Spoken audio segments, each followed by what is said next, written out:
Permiso, diputada presidenta. Adelante, diputado. Diputada Carolina Dávila Ramírez, presidenta de la 63ª Legislatura del Estado de Zacatecas, presente.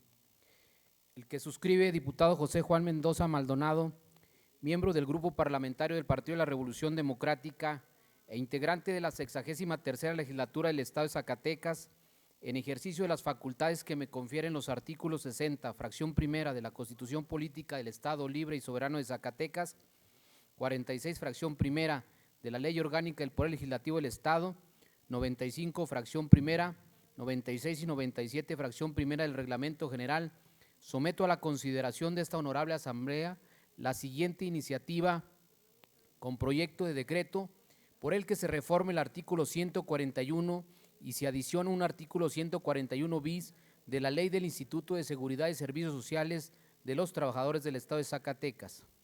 Exposición de motivos. El 21 de marzo del 2015 fue publicada en el periódico oficial del Estado de Zacatecas la nueva ley del ISTESAC, y en su artículo segundo transitorio se establecía que quedaba abrogada la antigua ley del 27 de agosto de 1986. Desde su origen, el ISTESAC surge como un organismo descentralizado con personalidad jurídica y patrimonio propio, es decir, no recibe subsidio estatal alguno y subsiste solo con las cuotas y aportaciones de los entes públicos y de sus afiliados. Uno de los temas que sin duda ha venido agudizando los problemas financieros de la institución es el crecimiento acelerado en el número de pensionados.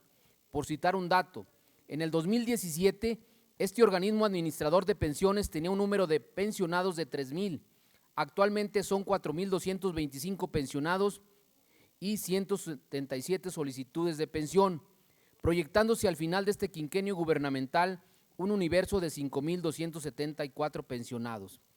Esto es, en solo 13 años ha venido creciendo en un 40% este rubro, pero además hay que añadirle que la esperanza de vida va en aumento y que en el caso de Zacatecas, tomando como fuente el INEGI, ya es de 75.5 años, por lo que la población jubilatoria va a seguir creciendo. Ahora bien, en su primera etapa, un sistema de pensiones tiene viabilidad financiera porque la base de cotizantes es muy amplia. En el 2000 la relación en Zacatecas era de 19 trabajadores por un pensionado. Actualmente esta brecha ya se cerró drásticamente y hoy solo es de 5 trabajadores por pensionado, lo que sin duda está presurizando el cumplimiento de las obligaciones del organismo administrador de pensiones. Mientras que la pirámide fue triangular, es decir, más trabajadores en activo que pensionados, la fórmula de financiación fue sostenible. Ahora esa pirámide ya se está invirtiendo y tenemos pocos trabajadores en activo, mientras que el universo de jubilados sigue creciendo. En el mismo sentido de nuestra argumentación, cuando esta relación entre cuotas, aportaciones y beneficios se rompe, como en el caso de Zacatecas, el régimen de pensiones tiene problemas graves porque los recursos son insuficientes y el número de cotizantes también. Fondear y darle sostenibilidad al fideicomiso del Fondo de Pensiones con recursos públicos, tal y como sucedió en el mes de febrero del 2020, con la aplicación por más de 200 millones de pesos, es altamente delicado, porque estos pasivos laborables pueden colocar al gobierno estatal en la perspectiva de que sean degradadas las finanzas públicas por las calificadoras, pero además se estaría dejando de atender otras necesidades sociales más apremiantes. Los factores que han originado la crisis y liquidez y el agotamiento del fideicomiso del Fondo de Pensiones del ISTESAC son múltiples, y así pudiéramos referirnos también a las megapensiones, a las pensiones escandalosas en las que de manera dolosa se fueron integrando prestaciones que no formaban parte de la cuota diaria de pensión o del sueldo base de cotización. Resulta por demás absurdo el que existan pensiones de 60,000, 70,000 u 80,000 pesos mensuales, cuando por ejemplo en el tabulador de sueldos contenido en el presupuesto de egresos 2020, la remuneración más alta es de 57,000 pesos y corresponde al titular del Poder Ejecutivo. Ni antes ni hoy pudieron legalmente haberse obtenido esas pensiones monumentales. Pero en esta crisis financiera por la que hoy atraviesa el ISTESAC, hay un conjunto de atribuciones que el organismo omitió o dejó de hacer, originando que crecieran diversas problemáticas. Una de ellas, sin duda, es el incumplimiento en el pago de cuotas y aportaciones de diversos entes públicos que paulatinamente le fueron abriendo a la institución un boquete financiero e impidiendo el cumplimiento de sus obligaciones. Pero además del no pago de cuotas y aportaciones de diversos entes públicos, el ISTESAC sigue sin ejercer a plenitud su facultad de verificación en lo relativo a inscripción de trabajadores, altas, bajas, licencias, modificaciones de sueldo, revisión de nóminas, lo anterior en términos de lo que establece el artículo 12, fracciones primera, segunda y tercera de la ley del instituto. A mayor abundamiento, el instituto no verifica el cálculo de las aportaciones y cuotas de los diversos entes públicos, de acuerdo a la facultad prevista en el artículo 12, fracción cuarta de la ley, lo que hace suponer presumiblemente que el otorgamiento de pensiones se ha realizado sobre una base poco confiable, o peor aún, que esto ha sido uno de los factores que originaron el pago de pensiones exorbitantes y fuera del tabulador de sueldos. El ejemplo más claro de estas distorsiones e incumplimientos es el del Colegio de Bachilleres del Estado de Zacatecas, que no paga cuotas de aportaciones desde el 2011, pero que sin embargo sigue cotizando por encima de los límites permitidos en la ley y obteniendo pensiones indebidas. Es decir, no enteran cuotas y aportaciones al ISTESAC, pero siguen obteniendo pensiones abusivas. Las cuotas de seguridad social tienen su origen en el artículo 123, fracciones 16 y 29 de la Constitución Política de los Estados Unidos Mexicanos, y su destino es financiar el otorgamiento de prestaciones en beneficio de los derechohabientes.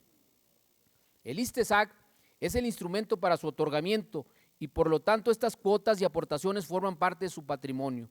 De ahí que se deben endurecer las sanciones a los entes públicos que incumplan en su pago. El ISTESAC tiene facultades en términos de la ley como organismo fiscal autónomo para buscar la efectiva entrega de estas cuotas y aportaciones. Por eso, con la reforma que hoy estamos proponiendo al artículo 141 y la adición de un artículo 141 bis a la ley del ISTESAC, se trata de incorporar el delito de defraudación al régimen de seguridad social en la ley, considerando este tipo penal en el catálogo de delitos no tipificados en el Código Punitivo del Estado de Zacatecas. Jurídicamente, los organismos fiscales autónomos como el IMSS lo han tipificado también en su propia ley, de manera concreta en el artículo 307 y 308. Lo que hoy se pretende es que no existan omisiones totales o parciales en el pago de cuotas o aportaciones al ISTESAC y que el día de mañana el quebrando al patrimonio del instituto se vaya profundizando con las consecuencias lamentables que ya conocemos en nuestro estado. En el tipo penal que se está proponiendo, el sujeto activo que materializa el ilícito y en quien recae la conducta típica es el titular del órgano público o cualquier servidor público que legal y orgánicamente esté obligado a enterar las cuotas o aportaciones al organismo administrador de pensiones. El sujeto pasivo es el ISTESAC, el trabajador afiliado y sus beneficiarios, ya que al no tener recursos suficientes, el organismo administrador de pensiones queda imposibilitado de cumplir las prestaciones a que tiene derecho el trabajador, entre ellos una pensión jubilatoria. El bien jurídico tutelado con este tipo penal es el derecho social de los trabajadores a tener una pensión digna, que se garantice un retiro jubilatorio justo y desde luego una institución que durante la vida activa del trabajador le otorgue las prestaciones en especie y en dinero a que tiene derecho. La punibilidad que se propone con este tipo penal tiene como objetivo aplicar un castigo apropiado a quien exterioriza la conducta ilícita, buscando persuadir a otros servidores públicos de que no realicen conductas violatorias a la norma, así como también evitar su reincidencia. Por lo anteriormente expuesto y fundado, someto a la consideración de esta soberanía popular la siguiente iniciativa con proyecto de decreto por el que se reforma el artículo 141 y se adiciona un artículo 141 bis de la Ley del Instituto de Seguridad y Servicios Sociales de los Trabajadores del Estado de Zacatecas para quedar como sigue. Artículo 141. Omisión de enterar cuotas, aportaciones y descuentos. Comete el delito de defraudación al régimen de seguridad social el titular y demás sujetos obligados del ente público que omitan enterar total o parcialmente las aportaciones y retenciones por cuotas y descuentos en perjuicio del ISTESAC. Artículo 141 bis. El delito de defraudación al régimen de seguridad social se sancionará con las siguientes penas. Fracción primera, con prisión de 3 meses a 2 años cuando el monto de lo defraudado no exceda los 9,000 salarios mínimos diarios vigentes en el estado de Zacatecas. Fracción 2, con prisión de 2 a 5 años cuando el monto de lo defraudado exceda los 9,000 salarios mínimos diarios vigentes en el estado de Zacatecas, pero no de 15,000 salarios mínimos diarios vigentes en el estado. O, fracción tercera, con prisión de 5 a 9 años cuando el monto de lo defraudado exceda los 15,000 salarios mínimos diarios vigentes en el estado de Zacatecas. Cuando no se pueda identificar la cuantía de lo que se defraudó, La pena será la establecida en la fracción primera de este artículo. Artículo transitorio único. Este decreto entrará en vigor el día siguiente de su publicación en el periódico oficial órgano del gobierno del estado de Zacatecas. Zacatecas, a 6 de octubre del 2020. Diputado José Juan Mendoza. ¿Es cuánto, diputada presidenta? Diputado. Gracias, diputado. ¿Me permite suscribirme? Claro que desde luego que sí. Gracias, Carla Valdés. Gracias. A la iniciativa leída se turna para su estudio y dictamen a la Comisión de la Función Pública y Planeación Democrática del Desarrollo.